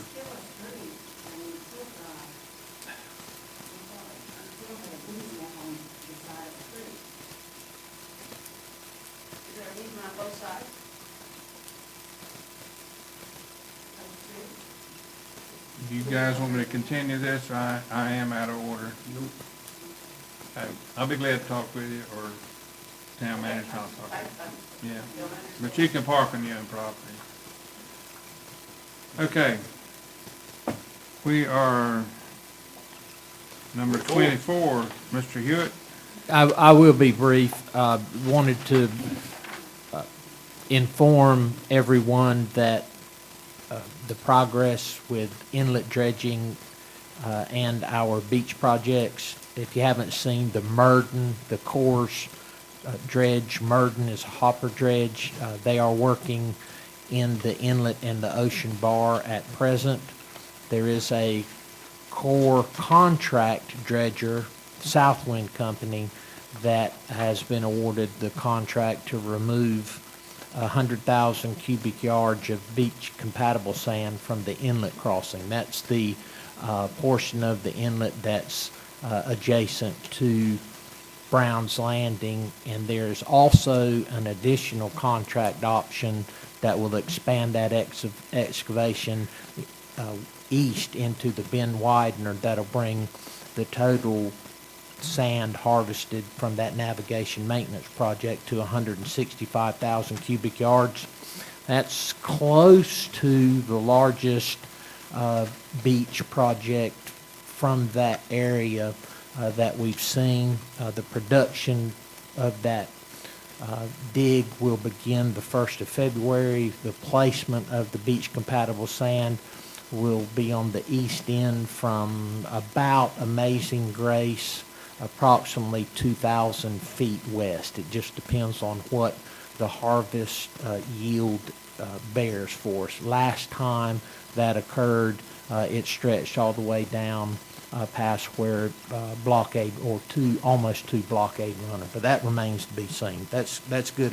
That's good news, especially in light that our FEMA project has just seen the initial kickoff of it, the mobilization that's begun here at the old Captain Jack's. We put some heavy equipment out on the beach with the initial 2 submerged lines from offshore coming back up on the beach. As Jeremy alluded to earlier, the bulk of the shore pipe will arrive beginning the 28th of December. He might have more current information, but we're allowing 5 days for that deposit of pipes on the beach. We're going, just like I said at the last meeting, we're going to apologize for the bulldozers making the beep beep beep sound, and also the interruption to the traveling in that block. But hopefully those trucks will be arriving in such a manner we're able to finesse the traffic through there. It won't be too much of a interruption to your day, but you should expect intermittent traffic interruptions in that block near the old Captain Jack's access. So the bottom line on that, we're expecting sand to be being pumped on the beach first week in January. We will be working east to west. As a reminder, this is about a 4-mile long project that will start about blockade runner is where you generally talk about it, and going down permitted wise down to 781. Now, how far will it go? Again, it depends on the yield and the type of sand, but it's 1.3, 1.4, 1.5 million cubic yards, and hopefully we'll be able to get everything put up on the beach in the environmental window. Our coastal storm risk management study, the public scoping for that project, that's our federal study, is underway, and the anticipated date for the chief's report is August of 24. There's a lot happens between the public scoping meeting and when the publishing of the chief's report. Those details will be filled in as we go forward. Good news regarding the Ocean Boulevard bike path. Last week, the Grand Strand Area Transportation Advisory Committee approved $900,000 plus in federal funding for the installation of the Ocean Boulevard bike project. That'll coincide with the North Carolina DOT's Ocean Boulevard resurfacing contract that's scheduled to begin in September of 22. If you've seen all of the survey crews in the area here, they're refining the exact location and the final configuration of the bike path. So they were here about the last 2 weeks, and looking forward to that, just totally changing the flavor of the island. That's all I have. Any questions of Mr. Hewitt? If not, Mayor's comments. First thing on my mind tonight, the no-wake zone, which was made legal, I can't remember the number of years ago now, but I want to say it's about 6 years ago, 6 or 8 years ago, which goes from the west end of Yacht Watch subdivision down to just beyond Lulu's restaurant. But it's not being enforced, it's not marked. And we've mentioned this before, but what I'm asking you commissioners tonight, I hope that sometime in January, no later than February, that we can have an invitation sent to all of our enforcement departments, the sheriff, the wildlife, the whole gamut of people that are in our boats that are supposed to be taking care of safety issues and environmental issues and so forth and so on through this strip of the intercoastal waterway. We need to get everybody on board. We need to find out all the legalities that the town has to satisfy. and that they, the enforcement people, have to satisfy, to see if we can get control of the safety problems that we're having in and around the bridge here. You know, we've all seen the jet skis go through the waterway, under the bridge, wide open, boats, whole gamut. So we've got, I don't think we have anybody objecting to trying to curtail these problems. So I'm asking you commissioners, is there anything that you feel like that hasn't been discussed or needs to be brought to our attention or whatever, as the reason why we shouldn't go forth and try to bring the group together and get this thing underway before something really bad happens? I would ask that maybe boils down to two questions for me. Do you want to address it in a regular meeting, or do you want to have a special meeting? Regular meeting. And maybe put it at the first item on the agenda, Yes, so sir. all those people can go. Yes, sir. All right, so Madam Clerk, if you'll help work in getting that list together, maybe the chief can help us, and also everyone connected in any way with that, because, you know, people like the Lockwood, what's it called, the captain's people, Lockwood Association, people like that need to be notified, so everybody can have some input. Second thing on my mind is, I was in a meeting last week, and one of our county officials and I were talking about how growth is just unbelievable in this county, and I was taken back whenever I asked, how many people live in Brunswick County now? And I was told right at 140,000. 140,000. And it's growing by the minute. The next thing, in talking about congestion around the unloading of the equipment and so forth, just everyone remember that you can go under the bridge on Brunswick Avenue and circumvent that congestion there where the work is taking place. And also, I hope everyone in the room and those that are listening are signed up for our email blast at Town Hall, because one went out, when, Madam Clerk, 2 days ago, about the good news about our flood insurance on this island. 15%, not everybody, but most people are going to be getting a 15% discount over the next 5 years on your insurance. And, I mean, my goodness, that's a lot of money for some people. For some of these people are paying, you know, thousands of dollars flood insurance, so that, you know, that's a pretty good chunk of money. So we're very satisfied and appreciative of that, and for the staff and the commissioners and all involved in working so hard to get that qualification met. And with that, Mr. Brown, you don't get to go next.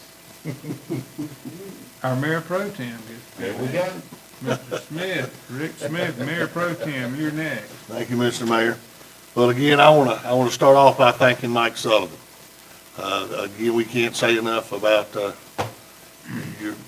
service that you gave to the Board of Commissioners. I just want to make sure you know we really do appreciate what you've done for the town of Holden Beach and for the rest of the board.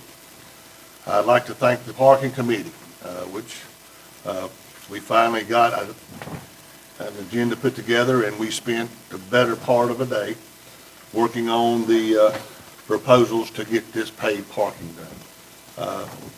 Jim was kind enough to sit right there with us and work through every page by page, and I think we've put together a reasonable starting plan, and with the right information, hopefully we can move forward.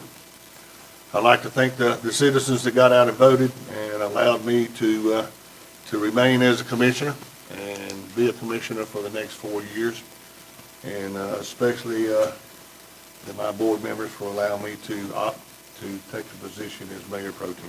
Thank you. I want to thank Pat, Brian, and David for their putting together the pier property use plan. That was very comprehensive. Again,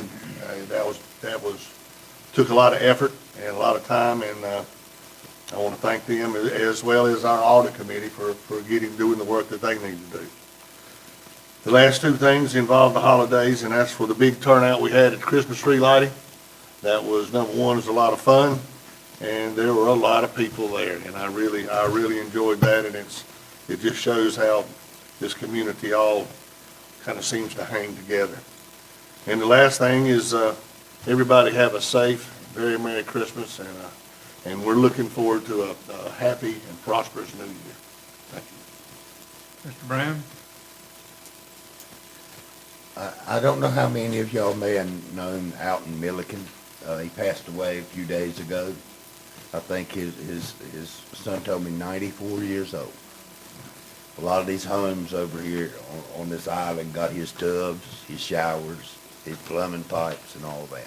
He's the owner of Shalota Electric. Yes, sir, that's it. And I'd just like to say we want to especially think of the family and his wife, over the holiday season. This is, it's got to be hard. And I wanted to ask our attorney, how's the hearing situation going over? The hearing situation could not possibly be better. We'd like to hear All right, that. Rick. We love to hear that. Thank you. That's working out. No, thank you. Okay. And I just want to wish everybody a really happy and merry New Year, Christmas and a happy New Year. And just have a wonderful holiday. Spend all the time you can with your family because they're precious. Okay. And just realize the season, and just everybody stay safe in your travels, and just everybody have a great time. Merry Christmas. Dr. Dower? I want to thank Mike Sullivan again for his service. I appreciate you doing all this work that you've done, and I have big shoes to fill, so hopefully I can do the community some good. I appreciate the community support. I look forward to working with the staff. Look forward to working with the board. I hope I can get some positive input. I want to thank Jim with the auto for all the work he's done. I know you got your hands full. I think we're smart in employing him and his services. I think they really know what they're doing, and I look forward to working with you. And I want everybody to have a Merry Christmas, and I hope it's all safe. Mr. Murdock? I'd also like to thank Mike for your service. You've done a great job, and I'm very, very privileged to serve with you up here. I'm just going to touch on the parking again. We look to Otto and Jim for guidance on this. This is his company's input. This is what he does. We're not reinventing the wheel. Other communities have done it, and they've had to work through the same problems I'm sure we're going to have to work through. As I said before, I don't think it's going to be perfect, and this is not set in stone. We can correct problems as they arise, and we can make changes as needed. I do want everyone to really appreciate how precious this time of year is, and not to get focused, and let's all take a break from these issues we've had and go see your families and your friends and your loved ones and tell them you love them, because that's all this is about. And we are sitting up here to attempt every time we have a meeting and every time we take time out of our day for a special meeting or a committee meeting or a conversation on the phone with each other to do the right thing for this town. We're not going to please everybody, we understand that, but I promise you, we're not out to do the wrong thing. We will work it out. If we screw up something and it blows up in our face, we will work it out. But don't let the issues at hand get bigger than life itself. So everybody, like I said, go to your families and your friends, tell them you love them, and have a good holiday season. And we'll pick this up again next year. Merry Christmas. Ms. Pat?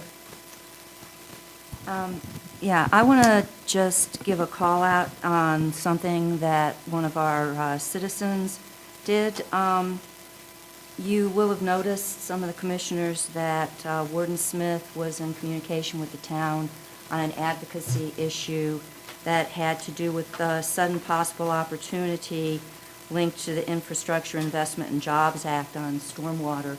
And that process got started because Vicki Myers sent me a message that she had gotten a heads up about Army Corps of Engineers having money, and stormwater was mentioned. And I didn't know anything about that, so I forwarded it to the town manager. And the town manager took a look into it and said, I don't really have a lot of background, but I'll call Warden Smith. So the town has actually gone forward and made an application for funding. We may not get it. It's an unknown, but it's a sign of how teamwork can really help move things forward. Sometimes a piece of information can result in something good. And again, I'd just like to say thank you to Vicki Myers for her heads up that did result in something that may bring us some money for much-needed stormwater work. I'm glad the pier is behind us. I feel like it's kind of behind me now, hopefully. We'll get parking resolved in the first couple months of next year. And I certainly hope for a calm and smooth 2022, but if I have to, I can still fight back. Don't expect me to stop. I'd like to wish everybody Merry Christmas, and again, thanks, Mike. You'll be seeing me. All right, Mr. Murdoch, number 27, executive session. You want me to read it? Yes, ma'am, we want to hear you first. Executive session pursuant to North Carolina General Statute 143-318-1185 to instruct the staff or agent concerning the negotiation of the price and terms of contracts concerning the acquisition of real property. You want to make a motion, Mr. Murdoch? Motion to go into executive session. Second. Mr. Brown, second. All in favor, say aye. Aye. Opposed, say no. It's unanimous. Those of you that are going to be going out in the cold and wet weather, Take cookies. take a cookie and a drink. We're back in regular session. Is there a motion we adjourn? Motion to adjourn. I'll second. All right. All in favor, say Aye. You got that, Madam Clerk? Yes, sir. All right.